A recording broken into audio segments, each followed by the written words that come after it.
오후에 이제 성경 퀴즈 대회가 있죠.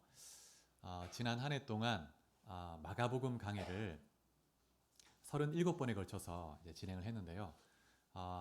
아마 올 초에 들었던 그 마가복음 초반부의 말씀들은 아마 이제 가물가물하실 겁니다.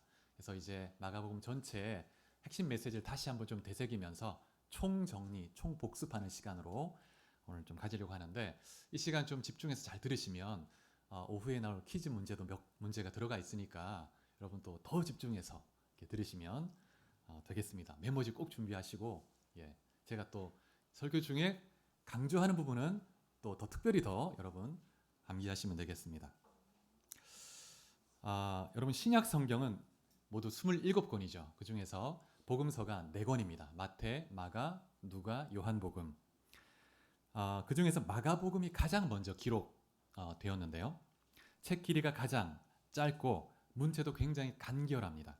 또 이 전개되는 속도도 굉장히 빠르게 이 사건이 진행이 되는데, 다른 복음서들은 특별히 마태와 누가복음은 마가복음을 기본으로 해서 추가적인 자료를 참고해서 이렇게 쓴 그런 복음서입니다. 이 네 권의 복음서는 각각 다른 예수님의 모습을 우리에게 보여주고 있습니다. 마태복음 같은 경우에는 예수님을 유대인의 왕이신 예수님의 모습을 강조해주고, 마가복음 같은 경우에는 고난받는 종으로 섬기러 오신 예수님의 모습을 강조해줍니다. 그리고 누가복음은 참된 인간으로 오신 예수님의 모습을 보여주죠. 요한복음은 하나님의 아들, 참된 하나님의 아들, 신적 권능을 가진 예수님을 묘사해 주고 있습니다. 이렇게 예수님의 모습이 다르게 표현된 이유는 그냥 한 권만 있으면 우리가 그냥 더 쉬울 텐데 왜 4권일까? 또 4권마다 또 똑같은 사건도 조금씩 다르게 표현되는 이유가 뭘까? 이런 의문이 들 수 있는데요. 각각의 복음서를 받았던 처음 독자가 다르기 때문입니다. 그리고 그 독자들이 다른 환경에 처해져 있었습니다. 다른 문제에 직면해 있었습니다. 그들에게 예수님을 소개할 때 예수님의 어떠한 부분을 더 강조해서 소개해 주는 것입니다. 그래서 만약에 복음서가 한 권만 있었다면 우리가 예수님의 모습을 단편적으로만 이해했을 텐데 4권이 있으니까 더 다양하게 풍성하게 예수님이 어떤 분이신지 이해할 수가 있는 것이죠. 각각의 복음서가 시작되는 도입부도 다 다양한데요. 마태복음 같은 경우에는 유대인 그리스도인에게 쓰여졌기 때문에 예수님이 아브라함과 다윗의 자손이라는 것이 굉장히 중요합니다.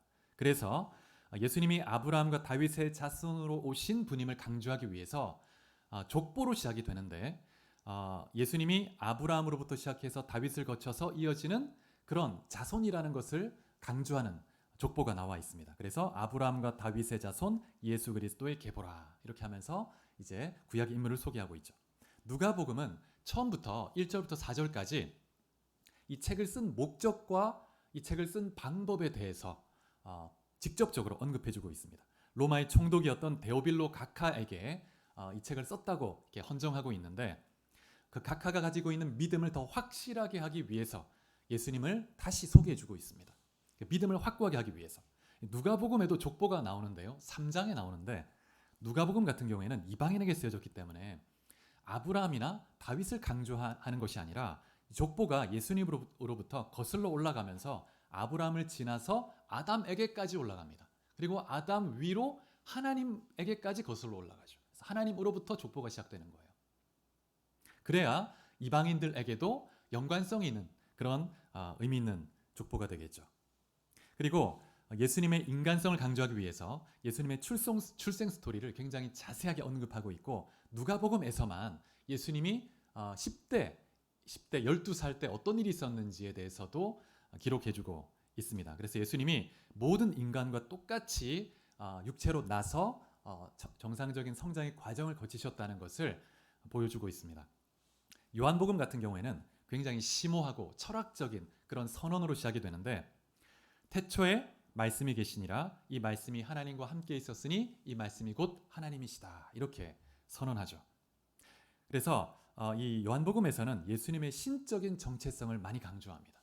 그래서 예수님에 대해서 어떻게 말하냐면, 예수님은 하나님과 하나이시다, 동등한 분이시다. 그리고 예수님이 하나님과 동일하게 공경받기에 합당한 분이다. 이렇게 예수님의 신적 속성을 더 강조하고 있습니다. 그래서 네 권의 이 복음서가 각각 독특하게 강조하는 그런 포인트가 있습니다. 마가복음 같은 경우는 참 이 독특한 게 뭐냐면 예수님의 출생 그런 스토리가 다 빠져 있습니다. 족보도 없고 곧바로 공생의 사역부터 시작이 돼요.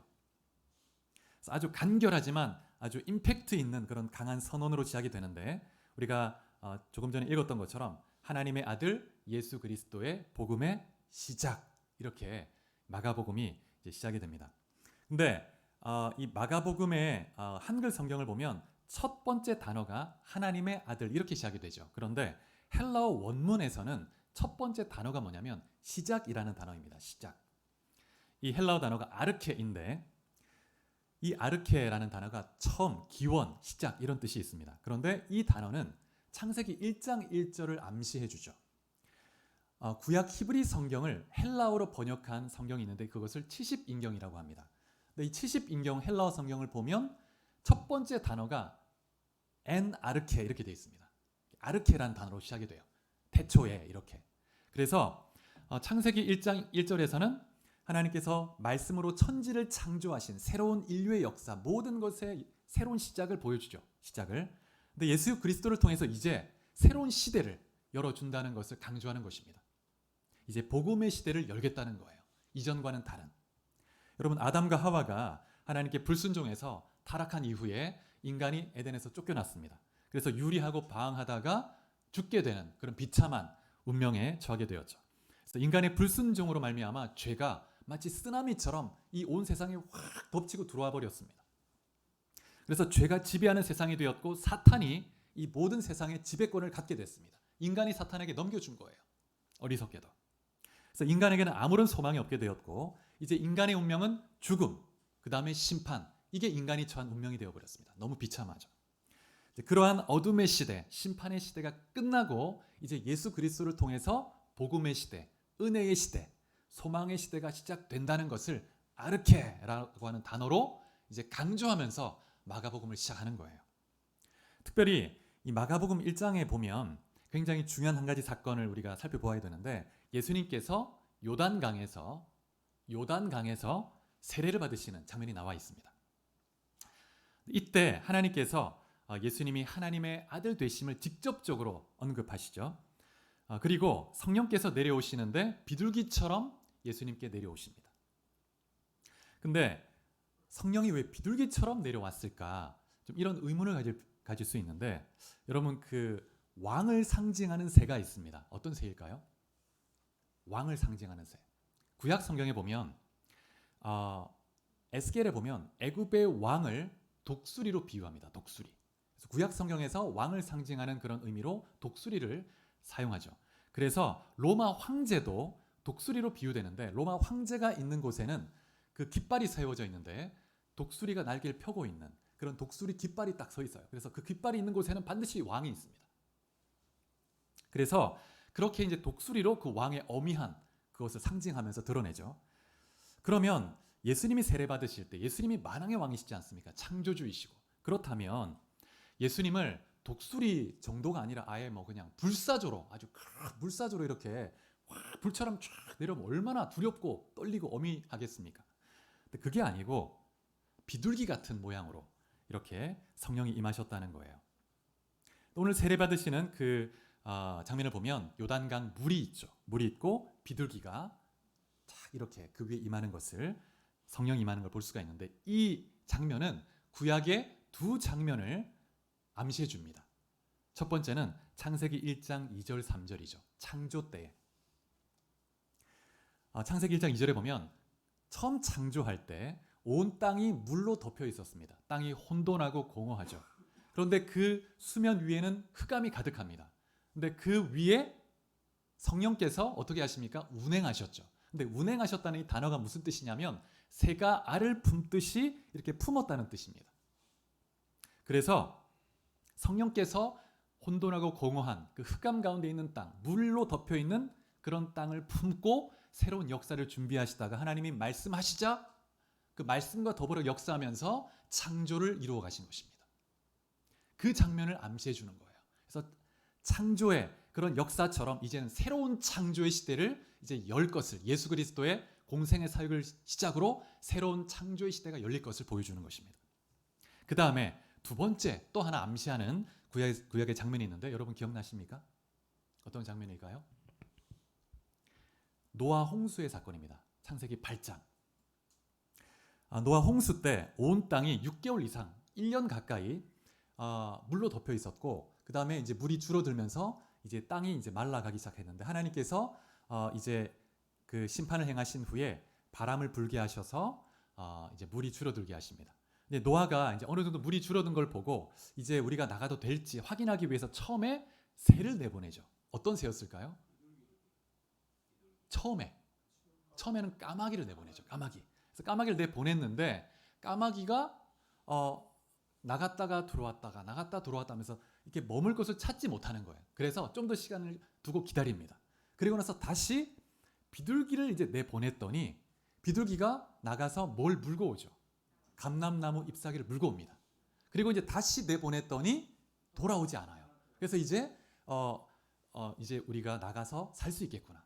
그래서 이제 방주에서 나가서 새로운 삶을 시작하죠. 그래서 이 비둘기는 하나님의 진노의 심판이 끝나고 이제 물이 다 물러가고 이제 인간이 머물 수 있는 땅이 준비됐다는 걸 보여주는 거예요. 은혜의 시대를 상징해 주는 겁니다.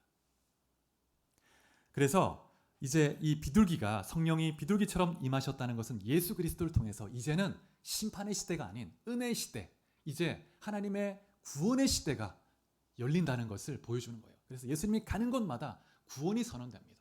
그래서 묶인 자가 자유케 되고 귀신이 떠나가고 육체의 질병이 치유되고 믿음을 가진 자가 구원을 얻게 되는 역사가 일어나는 것이죠. 그래서 이런 이 세례받는 장면이 너무 중요한데, 이때 예수님이 성령으로 충만하게 되셨고 그리고 하나님의 음성을 듣습니다. 그 하나님의 음성, 예수님이 세례받을 때 하나님이 이렇게 말씀하셨죠. 너는 내 사랑하는 아들이라 내가 너를 기뻐하노라. 같이 한번 해볼까요? 너는 내 사랑하는 아들이라 내가 너를 기뻐하노라. 한 번 더. 자, 시작. 예, 잘 암송하시고요. 자, 성령 충만과 사랑의 음성, 하나님의 그 사랑의 음성을 듣습니다. 그리고 공생의 사역을 시작하시는 거예요. 여러분, 성령 충만과 하나님의 사랑의 음성은 예수님의 공생의 사역을 해 가시는 원동력이 되었습니다. 우리의 삶도 동일합니다. 우리가 주의 뜻을 이루어가기 위해서, 예수님의 제자로 승리하며 살기 위해서 성령 충만이 없이는 아무것도 할 수가 없습니다. 우리 너무 연약해서 우리 안에 죄가 잔재하기 때문에 쓰러지고 넘어지고 늘 똑같은 죄를 범하는 그런 연약한 자입니다. 어리석고. 그래서 우리가 성령의 충만을 구하고 성령 충만을 입을 때 비로소 승리할 수 있습니다. 그리고 하나님의 사랑의 음성을 들어야 합니다. 그때 우리가 정말 감격 속에서 즐겁게, 환난 속에서도 기쁘게 걸어갈 수 있는 거죠. 하나님께서 예수님이 이제 갈릴리 사역을 마치고 십자가를 지기 위해서 이제 예루살렘으로 올라갈 때, 예루살렘에 가기 직전에 한 번 더 하나님께서 음성을 들려주십니다. 마가복음 9장 7절에 보면 하나님이 변화산에서, 우리 말씀 같이 한번 읽어볼까요? 시작. 마침 구름이 와서 이는 내 사랑하는 아들이니 너희는 그의 말을 들으라 하는지라. 하나님이 또 말씀하세요.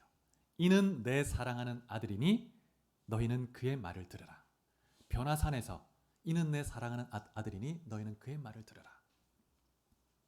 이 사랑의 음성이 원동력이 되어서 이제 주님이 성령에 붙들려서 예루살렘으로 올라가시는 거예요. 그래서 십자가의 순환을 받으신 겁니다. 고통과 그 비참한 조롱과 그런 가운데서 주님이 십자가를 감당할 수 있었던 원동력이 있다면 하나님이 주신 이 사랑의 음성이 있었기에, 성령의 권능으로 사로잡혔기에 가능한 것이었습니다.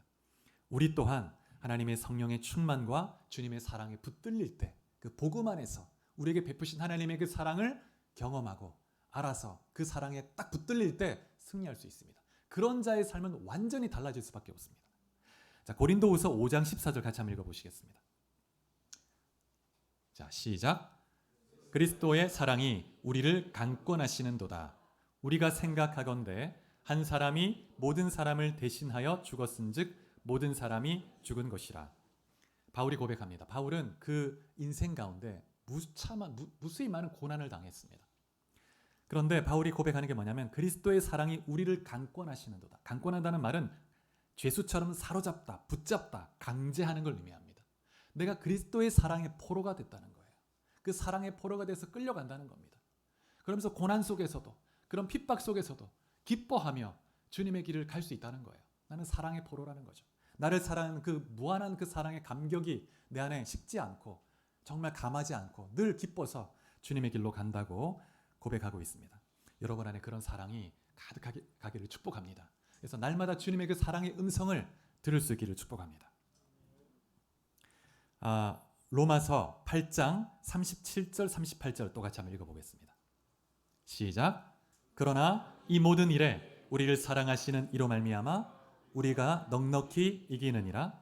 내가 확신하노니 사망이나 생명이나 천사들이나 권세자들이나 현재일이나 장래일이나 능력이나 높음이나 깊음이나 다른 어떤 피조물이라도 우리를 우리 주 그리스도 예수 안에 있는 하나님의 사랑에서 끊을 수 없으리라.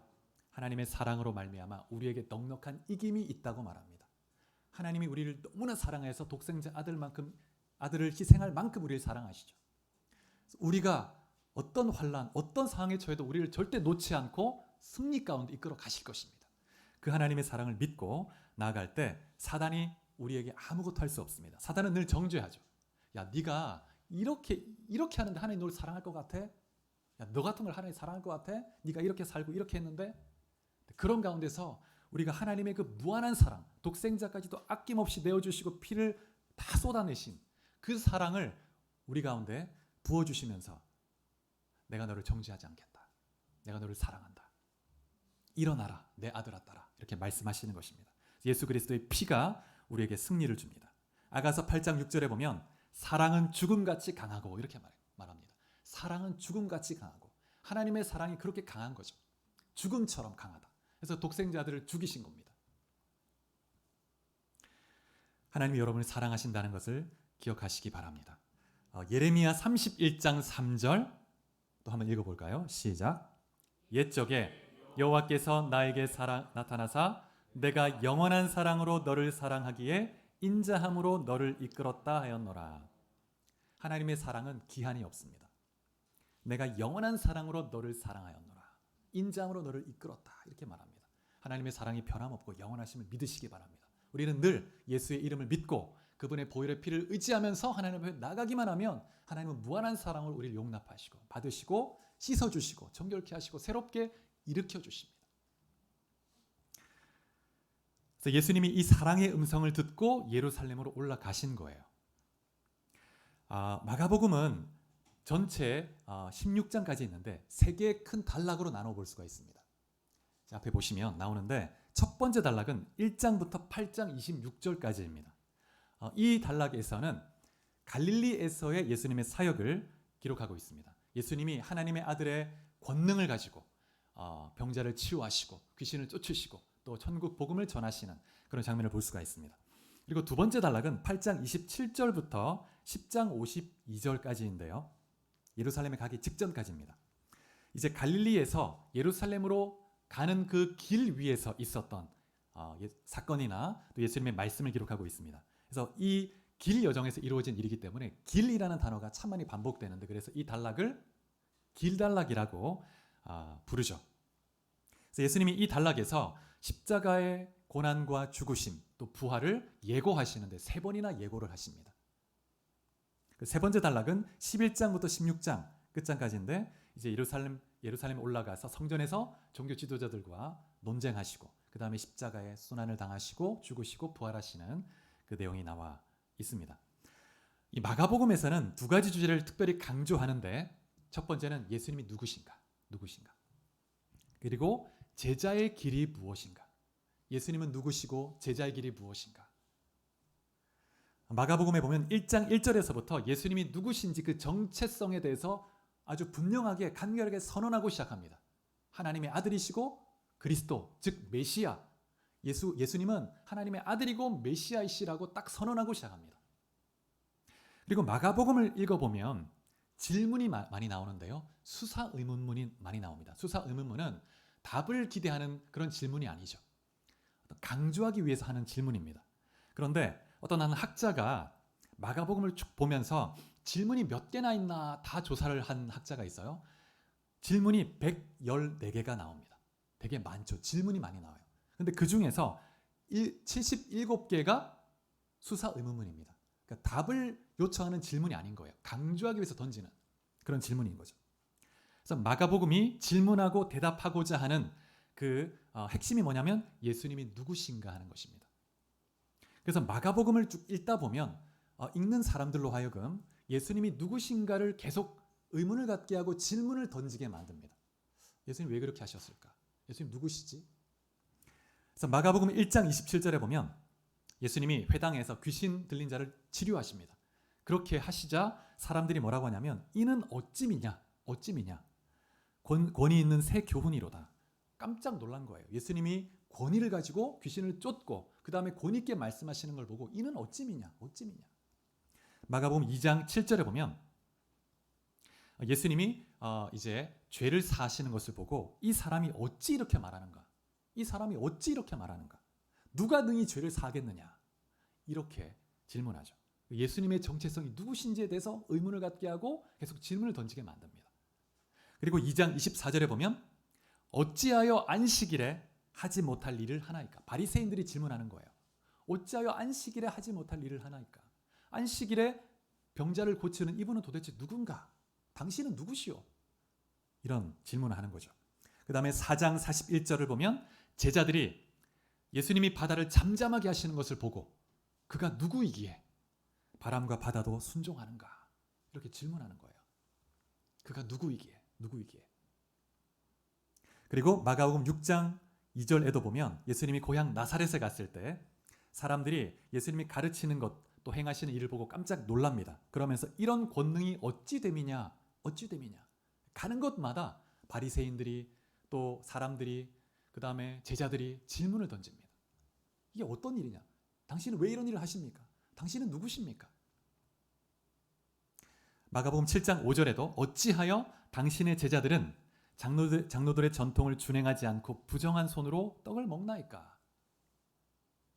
이렇게 질문이 계속 이 첫 번째 단락에서 반복이 됩니다. 그러면서 이제 이 질문을 정리하면서 이제 예수님이 누구신지 왜 그렇게 행동하는지 이제 답을 딱 제시하는데 그것이 그 답이 두 번째 단락 초반부에 나오죠. 우리가 마가복음 8장 29절을 한번 읽어보시겠습니다. 자, 시작. 또 물으시되 너희는 나를 누구라 하느냐? 베드로가 대답하여 이르되 주는 그리스도시니이다. 이제 예수님께서 제자들에게만 딱 물어보십니다. 너희는 나를 누구라 하느냐? 이 세상의 사람들이 다 질문한다. 도대체 당신은 누구시길래 이런 말을 하고 이런 행동을 합니까? 이렇게 말하는데 너희는 나를 누구라고 생각하냐? 이때 베드로가 주는 그리스도시니이다. 마태복음에서는 주는 그리스도시요 살아계신 하나님의 아들이십니다. 이렇게 딱 말했죠. 이게 딱 정답인 거예요. 주님이 누구신가를 딱 해답을 제시합니다. 그래서 이 장면을 이제 전환점으로 해서 이제 예수님의 그 사역이 이제 이 땅에 오신 그 목적을 성취하기 위한 그런 장면으로 전환이 되는데 이제 예수님이 그리스도 메시아로서 이 땅에서 해야 할 일이 무엇인지를 설명합니다. 그래서 예루살렘으로 가는 그 길 위에서 3번이나 주님이 예루살렘에서 당하실 고난과 그 다음에 부활에 대해서 언급하시는데 자, 마가복음 8장 31절 말씀 같이 한번 읽어보겠습니다. 시작. 대제사장들과 서기관들에게 버림받아 죽임을 당하고 사흘 만에 살아나야 할 것을 비로소 그들에게 가르치시되 예수님이 이제 베드로의 그 신앙 고백을 딱 듣고 그래 맞다. 내가 그리스도인데 어떤 그리스도인지 내가 말해줄게. 예루살렘에 가면 나는 고난을 받고 죽게 될 것이다. 그리고 그러나 부활할 거야. 주님이 이제 직접적으로 얘기합니다. 나는 죽으러 왔어. 나는 죽을 거야. 근데 베드로가 뭔 소리 하는 거예요? 지금 뭔 소리요? 이해할 수 없는 말 하니까 베드로가 예수님을 붙들고 항변했다고 말합니다. 8장 32절에 항변했다는 말은 꾸짖었다는 말입니다. 예수님 막 꾸짖으면서 그렇게 하면 안 된다고 말하는 거예요. 반항하는 거죠. 제자들이 깨닫지 못합니다. 그러자 주님이 또 친절하게 제자의 삶이 어떤 삶인지 딱 설명해 주세요. 자, 9장 31절에 또 한번 읽어보겠습니다. 시작. 이는 제자들을 가르치시며 또 인자가 사람들의 손에 넘겨져 죽임을 당하고 죽은 지 3일 만에 살아나리라는 것을 말씀하셨기 때문이더라. 예수님이 두 번째로 길을 걸어가시다가 지금 길 위에서 말씀하시는 거예요. 내가 사람들의 손에 넘겨질 것이다. 그리고 죽은 지 3일 만에 살아나리라. 다시 예고하십니다. 주님이 이렇게 말씀하시는데 이번에는 9장 32절에 보면 제자들이 깨닫지를 못합니다. 또 묻기도 두려워했다고 말합니다. 또 뭔가 막 물었다가 뭐 얘기했다가 베드로처럼 막 혼날까 봐 감히 말을 못하는 거죠.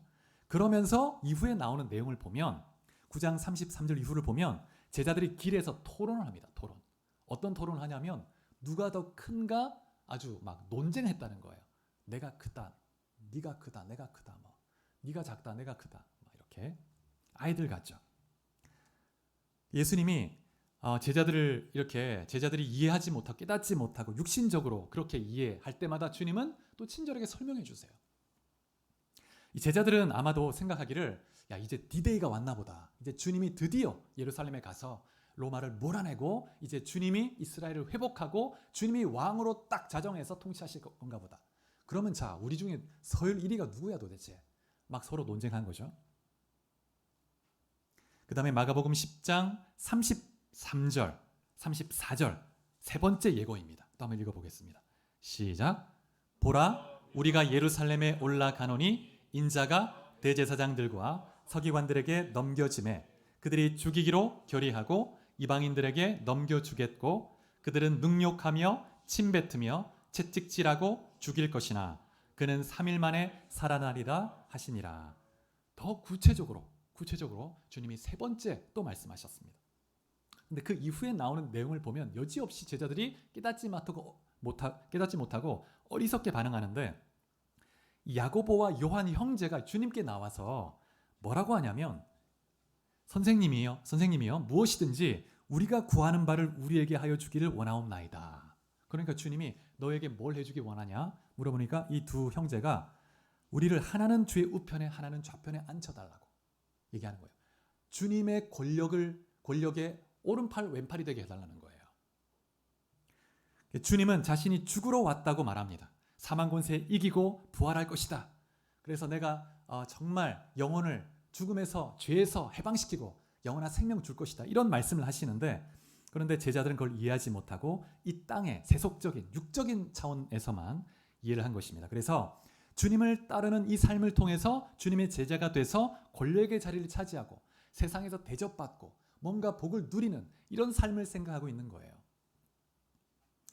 여러분 사실 오늘 우리가 크게 다를까요? 여러분 예수를 왜 믿습니까? 왜 이 자리에 나와서 예배드리고 계십니까? 복을 받고 싶어서 나와 계세요? 정말 주님이 나에게 생명 주셨고 주님의 발자취를 따르기 위해서 여러분 나오신 줄 믿습니다. 근데 사실 우리가 살아가면서 정말 주님을 믿는다는 것이 무엇인지 돌아볼 때 이 제자들과 다르지 않을 때가 있습니다. 예수님이 예루살렘으로 가는 길 위에서 어리석은 제자들에게 주님 자신이 가는 길이 어떤 길인지 반복해서 말씀하셨습니다. 그리고 주님이 가는 이 길을 너희도 따라와야 된다고 말씀하시는 거예요. 너희가 내 길을 따라와야 된다. 자, 마가복음 8장 34절을 같이 한번 읽어보겠습니다. 시작. 무리와 제자들을 불러 이르시되 누구든지 나를 따라오려거든 자기를 부인하고 자기 십자가를 지고 나를 따를 것이니라. 내 제자가 되려고 한다면 자기 십자가 지고 나를 따라와야 돼. 내가 가는 이 길로 와야 돼. 이 길로. 십자가의 길이다. 이 길은. 여러분 주님이 걸어가신 길을 따라가는 것은 우리가 복음을 받아들이고 하나님의 자녀가 된 이후에 제자가 돼서 주님의 길을 따라가는 것은 선택사항으로 여길 때가 가끔 있습니다. 그것까지는 제가 좀 부담스러워서 그것까지는 못하겠습니다. 그거는 복음이 아니에요. 반쪽짜리 복음입니다. 그래서 여러분 정말 복음을 받아들이고 거듭난 예수님의 사람, 예수님의 제자는 예수님을 믿고 구원받을 뿐만 아니라 주님이 걸어가신 그 길을 자기 십자가 지고 따라가는 사람입니다. 그런 삶을 살기로 결단하고 따라가는 그 사람이 진짜 거듭난 사람인 거죠. 예수를 믿었다고 하고 그 다음에 하나님 자녀가 되었다고 확신하고 말하면서도 저는 제자로서 살지 못하겠습니다 라고 말한다면 그 사람이 가고 있는 그 길은 주님이 걸어가셨던 그 길이 아닐 수 있는 거예요. 그 사람이 가는 그 길 끝에는 천국이 있지 않을 수 있습니다. 그래서 결단해야 되는 거죠. 자, 우리 마가복음 10장 45절도 한번 읽어보겠습니다. 시작. 인자가 온 것은 섬김을 받으려 함이 아니라 도리어 섬기려 하고 자기 목숨을 많은 사람의 대속물로 주려 함이니라. 주님이 말씀하십니다. 내가 온 것은 섬김을 받기 위해서, 권력을 차지하고 권력을 행사하기 위해 온 것이 아니다. 내가 섬기기 위해서, 내 목숨을 주기 위해서 온 거다. 이렇게 말씀하십니다. 그러면서 주님이 우리를 주님이 가신 그 길로 따라오라고 말씀하시는 거예요. 여러분 자신이 걸어가고 있는 길이 어떤 길인지 한번 돌아보십시오. 나는 좁은 길, 주님이 걸어가신 그 길을 따라가고 있는가? 아니면 지금 내 길, 세상 모든 사람들이 가고 있는 그 길을 가고 있는가? 여러분, 참된 복음은 예수님을 믿을 뿐만 아니라 주님을 따르는 전 인생의 헌신으로 우리를 초대합니다. 그냥 일시적이거나 부분적인 어떤 혜택, 복을 누리기 위함이 아니고 정말 우리에게 생명을 주신 그 주님께, 피를 흘리고 죽으신 그 주님께 나도 내 모든 것을 들여서 주님을 사랑하고 주님을 따르는 삶을 살기로 결단하는 것입니다. 그게 제자의 삶이고 구원받은 하나님 백성의 삶인 것이죠.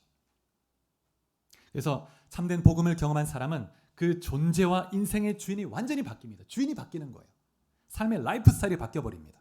주님께 전적으로 위탁해서 새로운 삶, 그 삶을 통해서, 인격을 통해서, 말을 통해서, 행위를 통해서 예수 그리스도가 드러나는 삶을 사는 거예요. 그래서 내 마음의 왕좌, 보좌가 있는데 이 마음의 중심에 주인이 바뀌는 겁니다. 주님이 앉으시고 나는 그 보좌에서 내려와서 내 모든 통치권을 주님께 이양하는 거예요. 생명의 권리까지도. 그렇고 주님을 따라가는 것이 제자의 삶입니다. 구원받은 자의 삶인 것이죠. 자, 여러분, 마가복음의 처음 독자들은 누구냐면 네로 황제 시기에 기독교 핍박이 있었습니다. 어마어마한 핍박이 있었는데 그때 로마에 있었던 그리스도인들이었습니다. 로마에 있었던 그리스도인. 로마 교회에 쓰여진 복음서입니다. AD 64년에 로마에 대화제가 있었죠. 여러분 잘 아실 것입니다. 근데 당시에 로마가 한 10개 구역 정도로 나누어져 있었다고 합니다. 그런데 3개 구역이 다 전소됐다고 합니다. 여러분 한번 생각해 보세요. 로마가 당시에 100만이 넘었다고 하는데 서울시가 있는데 서울시에 지금 10개 구역 중에서 3개 구역이면 3분의 1이지 않습니까? 서울시에 몇 개 구가 있는지 모르겠습니다. 한 구가 뭐 용산구, 강남구, 서초구, 강남, 서초, 이렇게 송파, 이게 다 불탔다고 생각해 보세요. 어마어마한 일이죠. 당장 대통령 탄핵되겠죠. 그 책임 서울시장뿐만 아니라 대통령까지 탄핵돼야 될 거예요. 책임을 물어야 될 겁니다.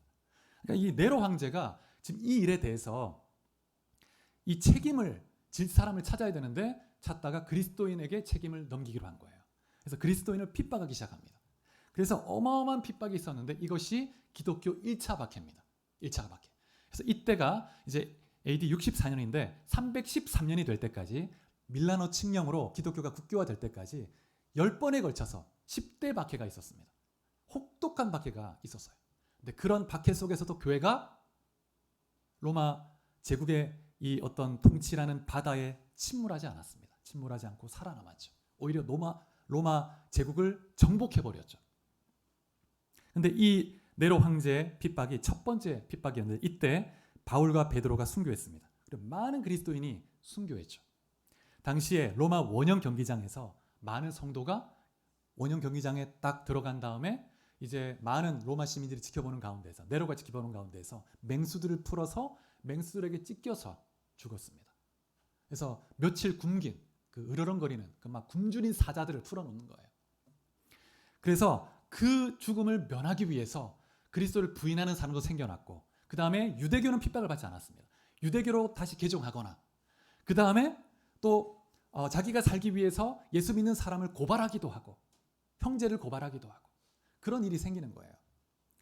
그런 정말 생존 자체 위협을 받는, 예수 믿는다는 그 자체만으로 사자의 밥이 돼야 되는 그런 상황에 놓인 그리스도인들에게 쓰여진 책이 마가복음인 거예요.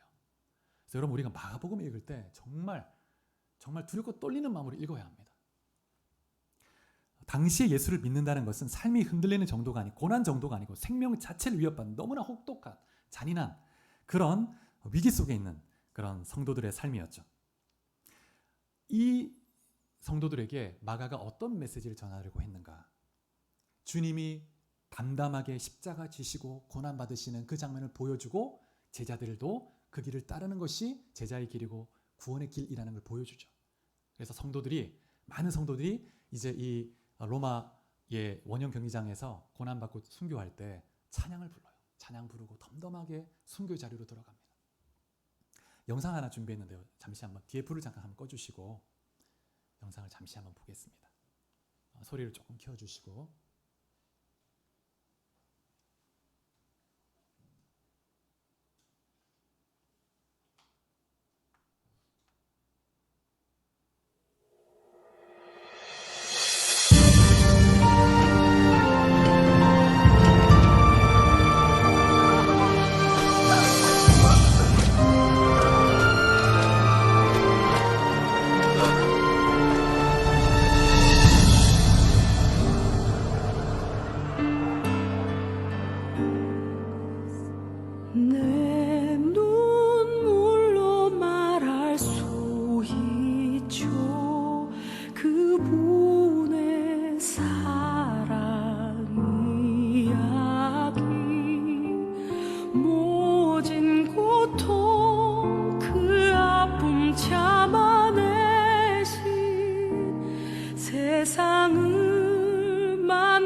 포바디스 영화의 그런 장면인데 마가복음의 독자들이 겪었던 그런 상황이고 이들에게 이 마가복음에 쓰여진 것이죠. 그래서 예수님이 십자가에서 고난받고 죽으신 하나님의 아들로 제시하면서 제자들 또한 그 주님이 가신 그 길을 가야 할 것을, 그것이 제자의 삶이라는 걸 보여줍니다. 그래서 많은 성도들이 우리가 가는 이 길이 제자의 길이구나, 주님 가신 길이고 내가 가야 할 길이구나, 구원의 길이구나, 그런 믿음을 가지고 이 고난을 당한 겁니다. 오늘 동일하게 주님께서 여러분에게 말씀하신다고 믿습니다. 나를 따라오라, 나를 따라오라, 나를 따라오라, 이렇게 말씀하십니다. 여러분, 네로 황제 때 이 기독교 박해는 마지막 종말의 때를 사는 그리스도인들이 받을 그런 핍박을 암시합니다. 예표해 주는 거예요. 요한계시록에 보면 마지막 종말의 때에 적그리스도가 나타나는데 이 적그리스도가 네로 황제의 이미지로 묘사가 되어 있습니다. 666이라는 게 이게 네로 황제를 의미하는 그런 상징적 숫자입니다. 그래서 네로 황제 때 있었던 그 혹독한 핍박보다 더한 핍박이 전 세계적으로 이제 그리스도인들에게 부어지는 거예요. 그러면 그때 과연 제자로 살지 못했던 사람이, 교회만 왔다 갔다 했던 사람이 과연 그 혹독한 시련을 통과할 수 있을까요?